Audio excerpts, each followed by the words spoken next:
Alhamdulillah nahmaduhu wa nasta'inuhu wa nastaghfiruh wa na'udzu billahi min syururi anfusina min sayyiati a'malina asyhadu an la ilaha illallah wahdahu la syarikalah wa asyhadu anna muhammadan abduhu wa rasuluhu alladzi la nabiyya wa la rasula ba'dah sallallahu wasallam alaihi wa ala alihi wa sahbihi wa man tabi'ahum bi ihsan amma ba'd. Surat hadis nomor 1544. An Abi Hurairah radhiyallahu anhu qala Rasulullah sallallahu alaihi wasallam, masali perumpamaan aku kama sali rojulin istauqada naro, seperti orang yang menyalakan pelita. Pelita teh kalau di kita dulu naon cempor, patromak, lilin. Falamma audoat, maka ketika mulai menerangi mahaulaha sekelilingnya, ja'alal faros, mulailah laron siraru, wa hadhihi dawab, dan binatang-binatang kecil ini, dalam riwayat lain disebut nyamuk-nyamuk, allati finnar, yang senang mendekati api, yaqa'na fiha, malah berkerumun di sana. Waja'ala, dan orang itu yang menyalakan api, yahjuzuhunna, mengenyahkan laron nyamuk-nyamuk itu, wa yaghlibnahu, tapi mereka mengalahkan orang itu. Pan solusina ngarahu siraru paruman, disieuh-sieuh susah, laron itu berkerumun, mal mungkin bisa disieuh-sieuh, diusir nggak mungkin. Fayataqahhamna fiha, maka mereka semua terjerumus ke dalam api itu, kanu pelita itu. Qala, kata beliau, fadzalikum masali wa masalukum, itulah perumpamaan aku dan kalian. Ana akhudhu bihujazikum anin nar, saya memegang ikat pinggang kalian agar tidak masuk neraka. Hujaz teh bubur. Halumma ilanna anin nar, halumma anin nar, halumma anin nar. Sana, jangan mendekati api, ana menjauh dari neraka, menjauh dari api. Fataghlibuni, tapi kalian mengalahkan aku. Wataqahhamuna fiha, dan kalian malah menjerumuskan diri ke dalamnya. Tentu yang dimaksud kalian di sini umat manusia secara umum, khususnya orang-orang kafir yang saat itu masih mayoritas, bukan para sahabat. Kalau oleh orang Syiah di semacam ini dijadikan senjata, tuh cenah sahabat itu penghuni neraka. Pan Syiah bedanya dan Ahlus Sunnah itu di penghargaan kepada sahabat. Kalau bagi Syiah, sahabat itu semuanya brengsek karena bersekongkol untuk tidak mengangkat Ali sebagai pengganti Rasul Shallallahu Alaihi Wasallam. Makanya hadis-hadis yang seperti ini diajarkan, anak-anak mahasiswa yang tertipu oleh Syiah itu biasanya terkecoh oleh hadis-hadis seperti ini. Ditanamkan dulu kecintaan kepada Ali. Memang hadis-hadis tentang Ali banyak, tapi juga hadis-hadis tentang Abu Bakar banyak, hadis-hadis keutamaan Umar banyak. Biasanya itu tampilkan dulu tentang Ali, lalu tentang hadis-hadis yang agak miring kepada para sahabat. Kesimpulannya sudah jalur keagamaan tuh Ahlul Bait. Ahlul Bait Syiah larinya. Kalau Ahlul Bait Habib itu alhamdulillah ya, mereka memang mengutamakan Ahlul Bait tapi tidak merendahkan Abu Bakar, tetap memuliakan Abu Bakar di atas Ahlul Bait, tetap memuliakan Umar sesuai hierarkinya lah. Abu Bakar, Umar, Utsman, baru Ali ya. Ahlul Bait itu keluarga Nabi ya, keturunan Ali, Fatimah, karena hanya itu yang berketurunan, sisanya kan enggak. Nah, ini gambaran Nabi itu sudah berusaha keras untuk menjauhkan manusia dari api neraka, sudah maksimal. Kalaupun ada manusia yang masuk ke neraka bukan karena Nabi tidak maksimal, tapi nya siraru we eta mah geus nyaho teh sieun ngadareukeutan. Yang kedua, ini jadi dalil sekelas Nabi saja yang sudah maksimal menjauhkan umat dari neraka, itu secara dohir tidak sepenuhnya berhasil. Komo orang gitu. Jadi seandainya kita mengukur kesuksesan itu dari output, pasti gagal ya. Nabi Nuh teh panggagal nameureun ya. Tapi Islam tidak menilai sesuatu itu dari outputnya, dari hasilnya, tapi dari progresnya, dari perkembangan pekerjaannya, bagaimana dari ongoing prosesnya, bukan progresnya, bagaimana proses kerjanya. Nah, dan seyogianya kita semua juga menilai itu. Jangan lihat orang, ini mah ustadz teh cenah naon teu rame. Lihat kerja kerasnya. Sama ya, ini orang tua teh enggak bener. Jangan dilihat anakna baong salahkeun bapana. Lihat gimana sikap dia kepada anaknya. Kalau sudah maksimal nggak boleh disalahkan ya. Sama dalam konteks kami sebagai pendidik, wah cenah geuning bararaong cenah santri teh atuh da eta mah baong mah geus aya takdirna ya. Sekelas Nabi saja pun tidak bisa mengubah nu baong jadi bager. Sekelas Nabi hanya bisa memberi jalan kepada orang-orang yang baik untuk menjadi baik. Nggak bisa mengubah orang-orang yang mau masuk neraka kemudian tidak jadi masuk neraka, nggak bisa. Nabi bukan Nabi bukan Allah Subhanahu wa taala yang bisa mengubah segala sesuatu simsalabim kun fayakun ya, nggak bisa. Ini juga jadi dalil ya, agar kita husnudon dengan syariat Islam ya. Dan ini kelemahan orang-orang sekuler, menganggapnya syariat Islam itu jelek ya, mafsadat, banyak kekurangannya. Itu teh sudah maksimal syariat Islam teh menjauhkan manusia dari neraka. Lamun malah dilanggar, berarti ta eta siraru teh nu keukeuh hayang asup ka neraka. Ya contoh lah sederhana, kebetulan saya kemarin ngobrol panjang lebar jeung Ustaz Latif Awaludin, kan ketua ekonomi syariah, bicara panjang lebar. Jadi usaha para ulama bagaimana mengupayakan ekonomi syariah itu sudah maksimal. Jamaah sangeunana bae lah cenah riba oge pan gitu, kurang ajar.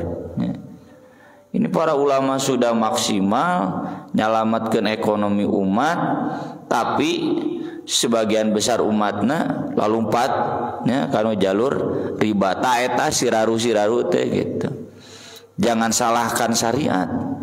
Syariat mah udah maksimal menjauhkan manusia dari neraka. Ngan jelemana lolobana juga siraru ya. Pertilaron.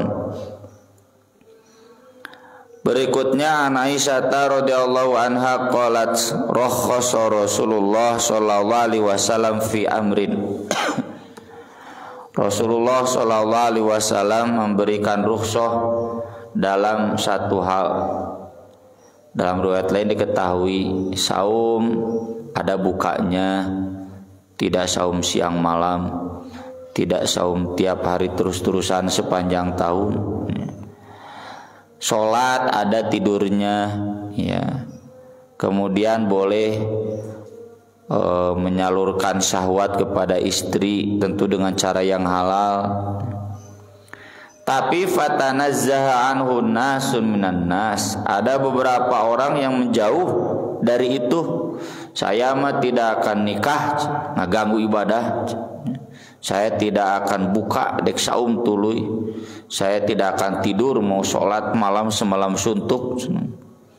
Fa balagha dzalika Nabi sallallahu alaihi wasallam, sampai hal itu kepada Nabi sallallahu alaihi wasallam. Fa ghadiba, Nabi marah, hatta banal ghadabu fi wajhihi, sampai tampak jelas marah dalam wajahnya. Kelihatan kalau Nabi marah, kan Nabi kulitnya putih, mun ambek teh kapangi beureum. Tsumma qala, kemudian kata beliau, ma balu aqwamin yarghubuna amma rukhisa li fi. Apa sebabnya beberapa orang membenci rukhsah yang sudah aku berikan atau yang dianugerahkan kepadaku dan berlaku untuk umatnya. Fa wallahi, demi Allah, la ana a'lamuhum billah wa asyadduhum lahu khasyah. Saya ini orang yang paling tahu tentang Allah, yang paling mengenal Allah dan paling besar ketakutan kepada Allah dibanding siapapun. Ini jadi dalil boleh kita terpaksa memuji diri sendiri kalau memang mendesak. Ini mendesaknya apa? Orang-orang ini menilai bahwa syariat Islam itu belum cukup untuk mencapai puncak ketakutan, puncak pengenalan kepada Allah. Salah. Makanya Nabi ngambek. Ini juga jadi dalil. Mun urang ngambek kanu bid'ah teh tai sunnah, bikin kapeureum bolotot gitu.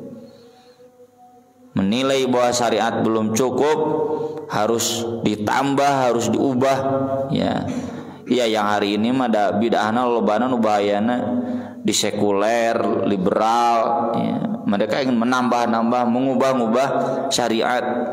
Munang tah amek, marah, ya. Karena mereka menilai bahwa ini belum cukup. Makanya Nabi terpaksa, ini teh sudah maksimal. Saya saja dengan syariat yang ini mampu menjadi yang paling takwa. Jangan menganggap bahwa ini kurang mencapai takwa, kurang mencapai takut. Jadi ini juga kenapa Nabi sampai terpaksa memuji diri sendiri, agar manusia tidak sombong, merasa bahwa dia lebih takut kepada Allah dengan amal-amal yang lebih yang mereka amalkan, merasa lebih mengenal Allah dengan amal-amal tambahan yang mereka buat sombong itu. Jadi kepaksaan Nabi memuji diri sendiri boleh, terpaksa. Ini menggambarkan, ya, bahwa kalau dibandingkan hadis yang tadi, semua yang Nabi ajarkan, syariatkan itu sudah cukup untuk menjauhkan dari neraka dan sudah cukup untuk mencapai puncak takwa. Jika kalau diubah-ubah, kurang ajar. Nabi itu sudah maksimal. Kenapa kita menganggap Nabi belum maksimal? Ya, gambarannya urang bapak-bapak sudah maksimal mencari nafkah. Siang dijadikan malam, malam dijadikan siang kasarna. Tapi kemudian oleh yang di rumah dianggap belum apa-apa, sok dek teh nyeri hate kumaha. Pan baru orang nyebut aing teh kieu teh geus maksimal cenah. Hulu jadikeun suku dijadikeun hulu cenah gitu. Boleh begitu? Boleh. Ya, tapi insya Allah istri bapak-bapak mah saroleh. Tidak akan seperti itu. Ini mah di rumah tangga yang lain yang nutara ngararaji. Ya. Kemudian hadis berikutnya ini masih menjelaskan bagaimana akhlak mulia Nabi SAW. An Aisyah radhiyallahu anha zaujin Nabi SAW annaha qalat ma khuyira Rasulullah sallallahu alaihi wasallam baina amrayn.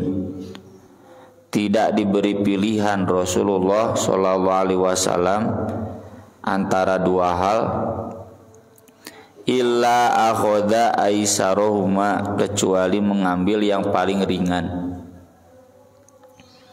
Ini yang Nabi sendiri ajarkan, yassiru wala tu'assiru. Kalau bisa dipermudah, kenapa dipersulit? Ya. Inginnya yang sulit-sulit jangan. Kalau memang bisa yang mudah saja. Jangan banyak kekehedan. Ya. Dalam dunia pendidikan tuh banyak kekehedan seremonial yang sebetulnya nggak penting, mengeluarkan uang yang banyak.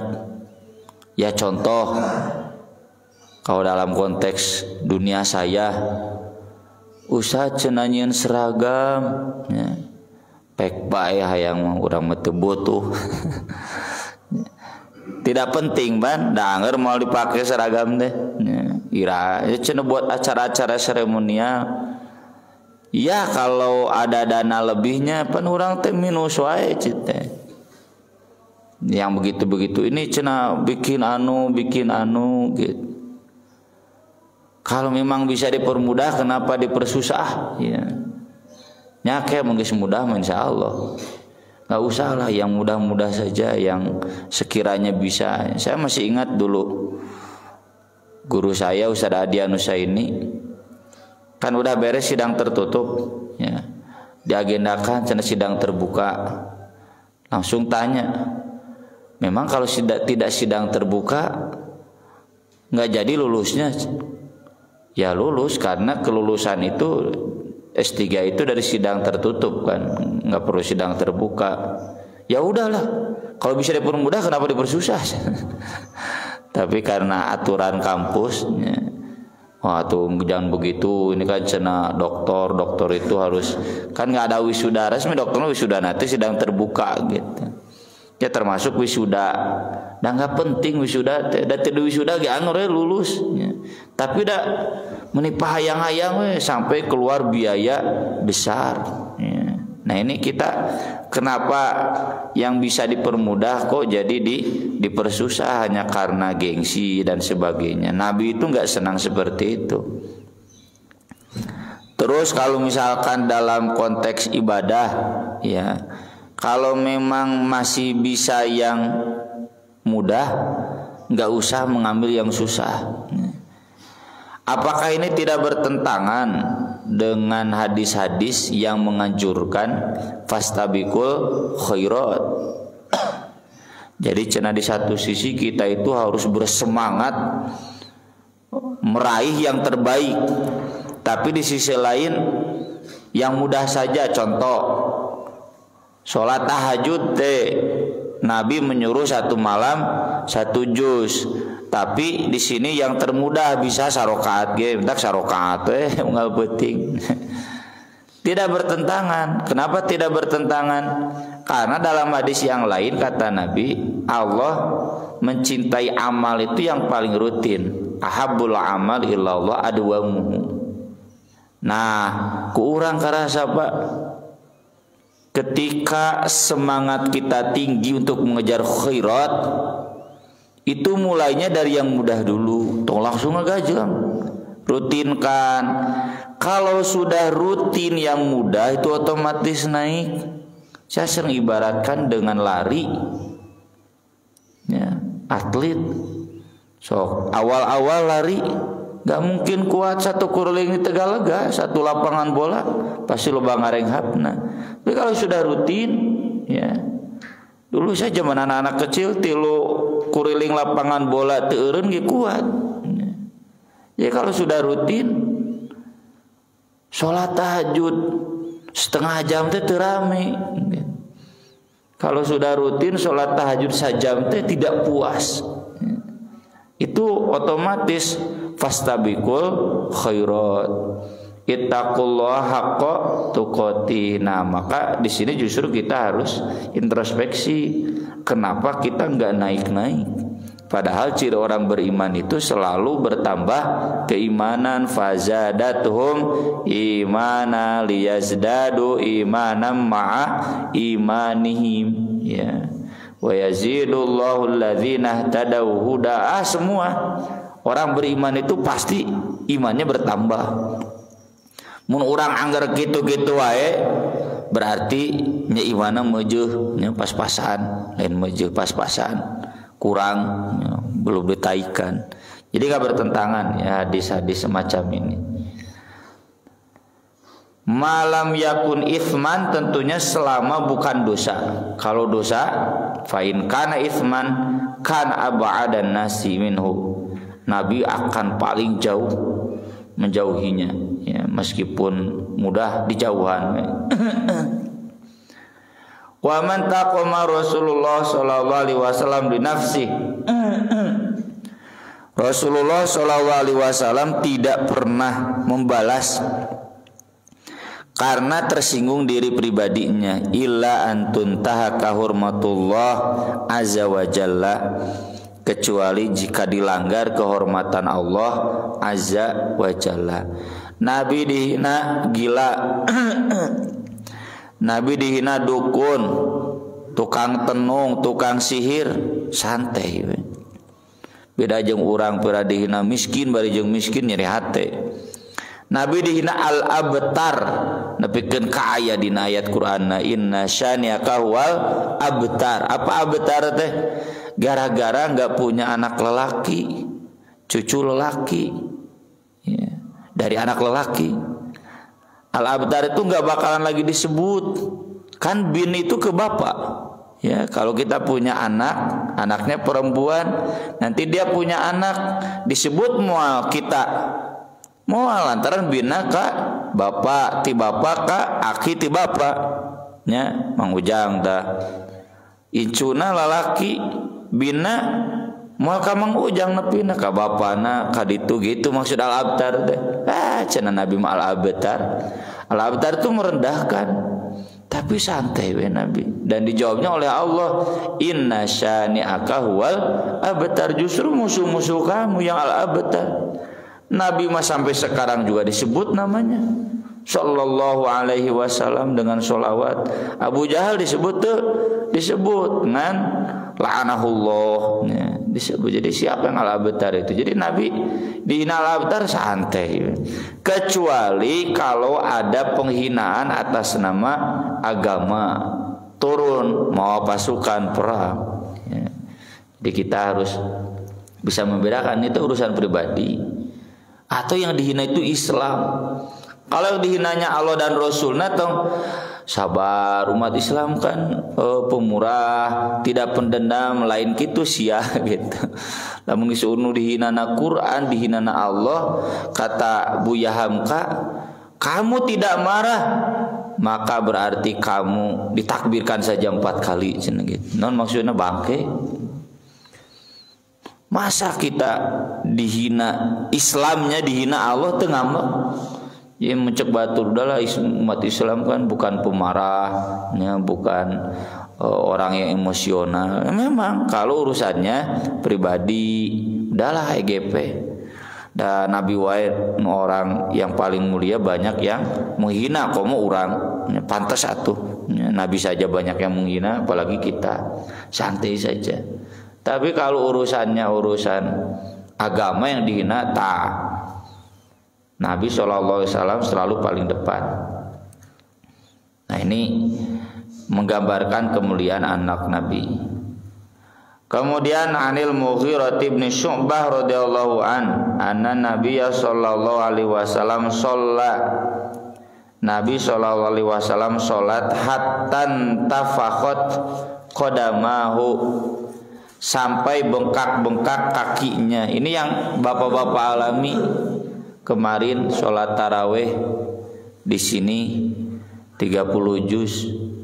Pan ayahnya nanya bekak-bekak tuh lain baru juga misalnya para regel ya, ada benjolan-benjolan karena terlalu lama berdiri. Eta teh nyunah Nabi kalau sholat malam can kitu can nyunah teh. Nabi itu sholat malamnya sampai begitu bikin kacara rangke para regel. Faqila lahu, ditanyakan kepada beliau oleh Aisyah, atakallafu hada, kenapa anda memaksakan diri seperti ini?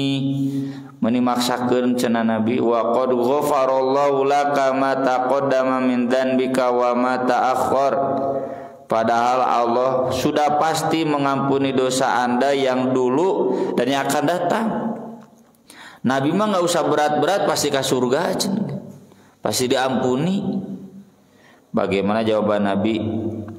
Afala akunu abdan syakuro, apakah tidak boleh aku menjadi abdan syakuro, hamba yang bersyukur. Ini kaitannya dengan surat Saba tentang Nabi Dawud. Ya'malu ala Dawud syukra wa qalilum min ibadiyasy syakur, amalkeun syukur dan sedikit yang jadi abdan syakuro. Bagaimana syukur Nabi Dawud? Sholat Dawud dan saum Dawud.